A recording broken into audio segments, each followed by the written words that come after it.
Hey Witch, I'm Luna Seranova, and you're listening to Good Witch, Bad Bitch. Hello everybody, and welcome back to another episode of Good Witch, Bad Bitch. It's your girl Luna, and I'm coming at you today with some juicy info on numerology. So if you're interested, I have a video podcast going on right now. If you're watching this on video, I see you, loving the vibe with you. So if you want to check out the video of this, come on my YouTube and check me out there. Otherwise, keep on listening to the audio for your listening pleasures, and let's just get into it. So today I am talking all about the numerology of 2023.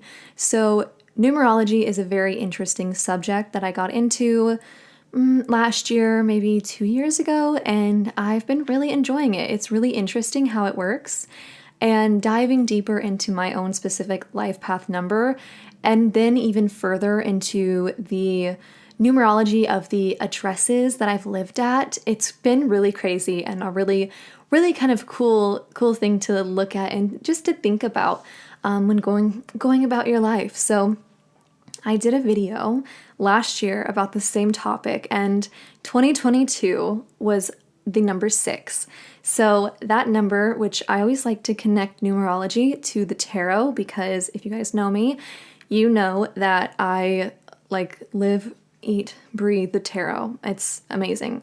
And so it makes a lot of sense for me, and it helps me to kind of connect things better, energetically speaking, to the tarot. So when, for example, looking at my life path number, I am a 3, which connects to the Empress, which I'm like, first of all, thank God. That's a great card to get. And I'm totally very happy that that's mine. And it's very resonant. It makes a lot of sense to me. I'm a very creative person. And even when you look at what you struggle with in life, I often struggle with giving too much, not being too abundant. That's not what I'm saying, but if you think of the Empress reversed, maybe what would be the difficulties that would come with that? And it's just a really interesting way to view and to understand numerology. So it's been so cool. Like I said, 2022 was a 6. All my tarot babes in the chat, what is that? Major Arcana? The lovers, right? So last year was all about finding love, finding balance. When we look at the Lovers face value, obviously we want to connect it to love and romance and connection with others, which it can be to some extent, but I think more importantly, it's about balance and about what happens when we are out of balance. So I kind of think about an unhealthy relationship, a toxic relationship, how it kind of feeds off of each other. And I think for me, this year was totally about balance. And my personal tarot card for the year was the Hermit. And the funny thing is, in my year ahead reading that I did for myself, I pulled the Hermit, but also in numerology, my card, or my number was 9. My personal year number was 9. And basically you would find that out if you know your life path number. Take that plus the year number. So 2022 was the number 6. I am the number 3. That is 9. So 9 corresponds to the Hermit. So the universe was just like, bitch.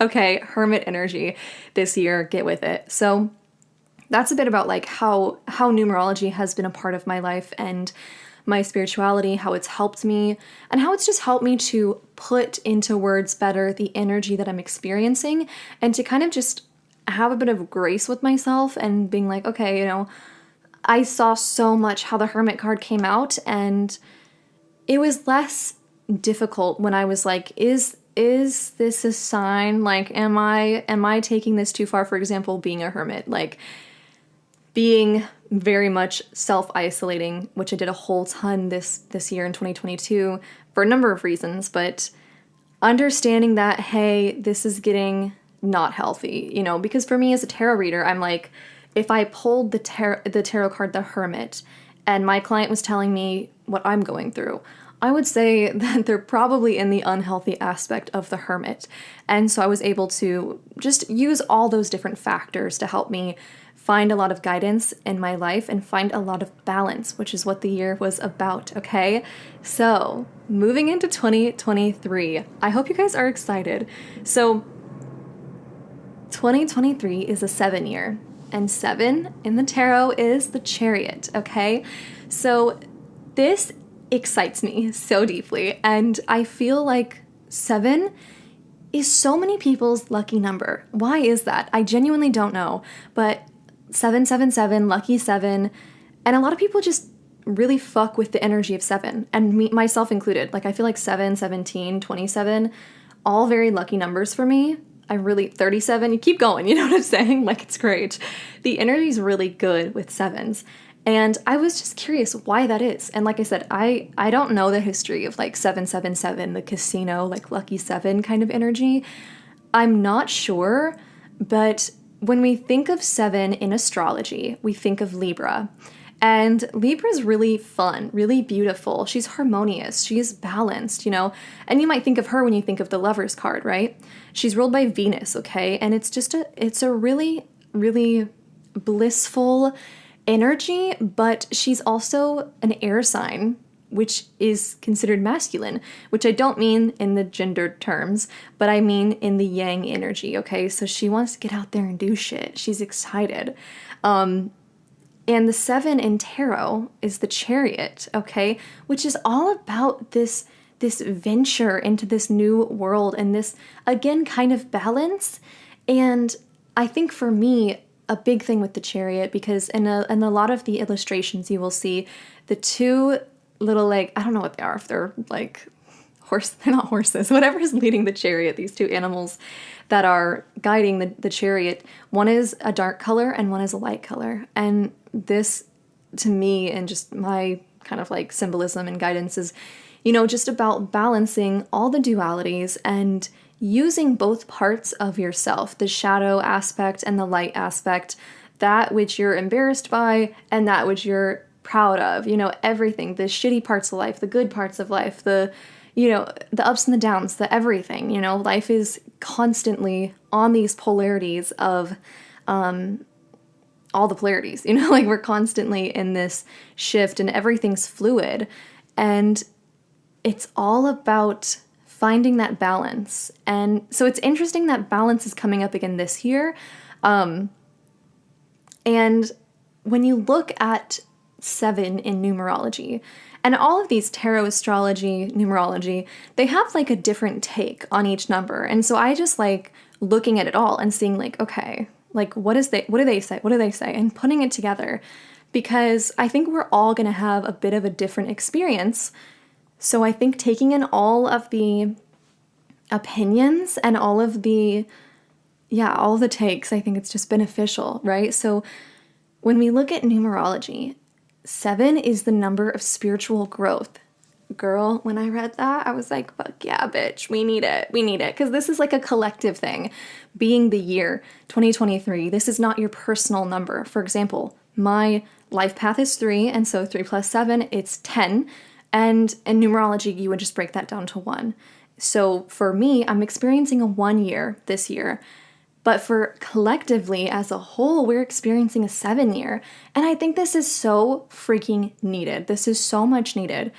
Because I feel like collectively, the amount of people who have been, and maybe it's me, right? Like maybe it's my presence in these people's lives, but I feel like everybody is like waking up and like asking questions about spirituality, and not to say at all that everybody needs to be spiritual. Like I think many people, they're on this earth not to be a spiritual like seeker, you know. A lot of people, everybody has their own path, and not one spirituality is better than the other. It's just like, you know, whatever you got to do in this lifetime, that is you, right? So I'm not saying like, yay, everyone's turning to witchcraft, you know what I'm saying? Like it's a neutral feeling for that, but I do feel like more and more people are asking questions and realizing kind of the ways that, not to get too crazy, but you know how like maybe our government and society has fucked us. You know what I'm saying? Like how we've been pitted against each other, how so many people have had setbacks from society, from the government. Like, guys, if you don't watch Bailey Sarian's Dark History, you need to watch it. You're going to figure out so much shit, and it's crazy. You know what I'm saying? And so anyway, I just feel like this is the age of Aquarius. People are waking up to their spiritual gifts. They're waking up to the idea that there's more than meets the eye. And I think 2023 is going to be a huge year for this. I mean, and that's backed by numerology, but also just like I feel the shift. I feel like we're opening up, and not only are so many of us opening up to spirituality and the unknown, but we're also opening up to this idea of like universal love and cheering each other on. And obviously we're nowhere near perfect. You know, we still have a very long ways to go.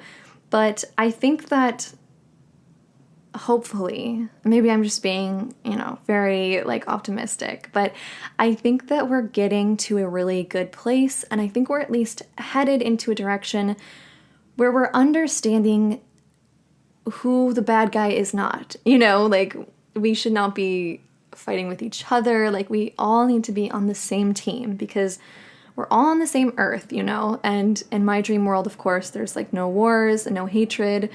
And that's obviously very, you know, utopian for now, but fingers crossed, you know, maybe this year will be crazy.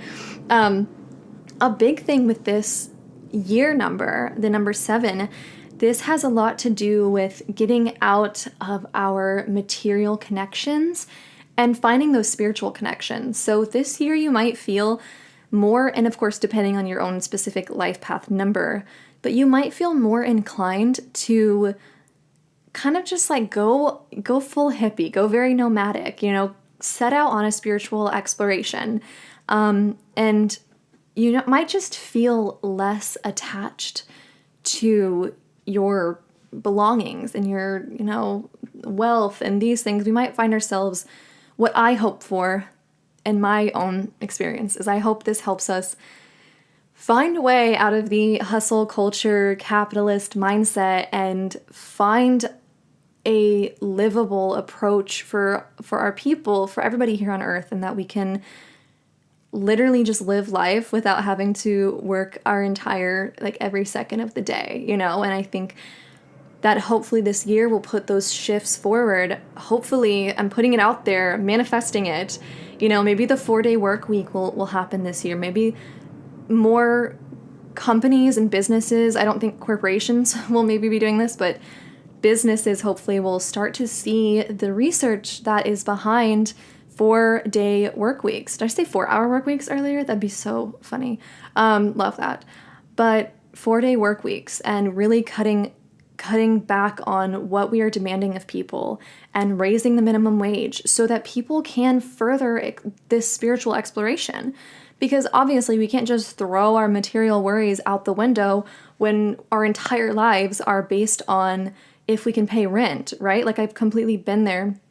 You guys know my story of when I was in college and before I was a dancer, I had to go to the I don't know what it's called, the food pantry and get all my food there because I couldn't afford food, you know? And I've been very lucky and grateful for everything that's happened for me to where I can now not worry about if I can eat food. But I know that there are just so many people out there who have that concern, who, you know, can't pay for food. And so I'm hoping that this year, collectively, we will find ways to build a society where at least more people won't have to worry about that. We can at least start to shift the scales so that, you know, we can have more money for people because we certainly have it, you know. We certainly have the money to give to folks. And I think with the loan forgiveness, that's one step as long as it goes through, and hopefully raising minimum wage and shortening the work week and everything like that. Hopefully those are some things that we'll see this year.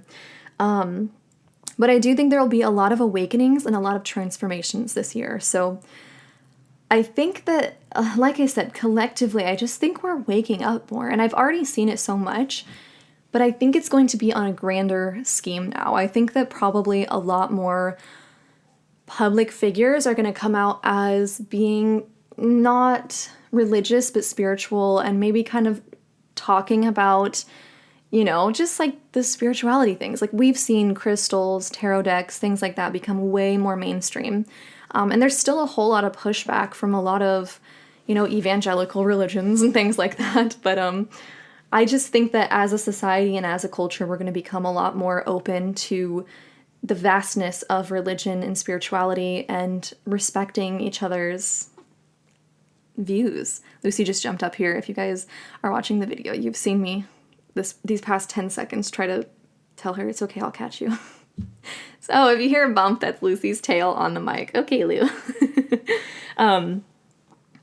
But yeah, basically all that to say, I'm feeling good about this year. I think this year is going to be very, very good. I'm just hoping, you know, every year we're going to have the positives and the negatives of the numerology, right? Like, what are the bad things of the 7 and things like that. So there's going to be ups and downs, like always, right? But I just wanted to focus on what we can expect as a collective. And like I said, main thing, I'm just feeling big transformation, spiritual awakenings, and like I said, really, really pulling for a collective societal shift towards letting people live life and allowing people the time and the energy to do their spiritual explorations, because we all deserve that.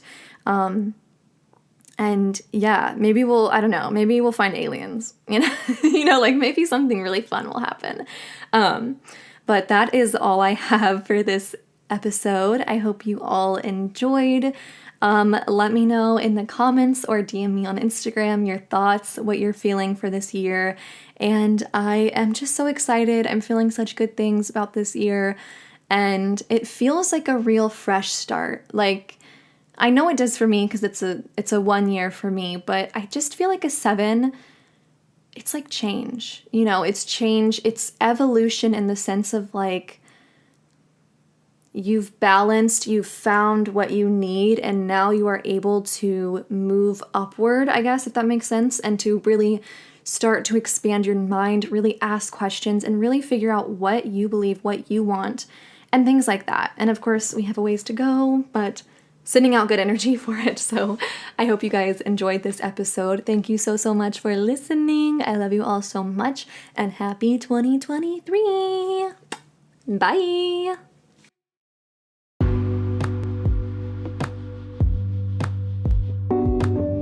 If you enjoyed this episode, I'd encourage you to stick around. I've got tons more content for you here on the podcast and over on YouTube under my name, Luna Seranova. Make sure to follow me at Luna Seranova on Instagram for everyday witchy content. And if you'd like to share your support in a super easy and free way, go ahead and rate this podcast to let others know what you thought. My books are open for tarot and astrology readings. I've just released 2 new specialty readings, the Good Witch reading and the Bad Bitch reading, each to help you connect to your higher good witch, bad bitch self. Go ahead and check out my website for more details on that. And if you're ready to up your good witch, bad bitch game with a group of fun, supportive, and loving witchy friends, you should join my Moon Fam on Patreon, and you'll get access to our group chat on Discord, our book club, and other behind the scenes and exclusive content that you'll only get on Patreon. All right, love, I'll see you next time. Until then, go forth in your life with the power and love of the good witch, bad bitch.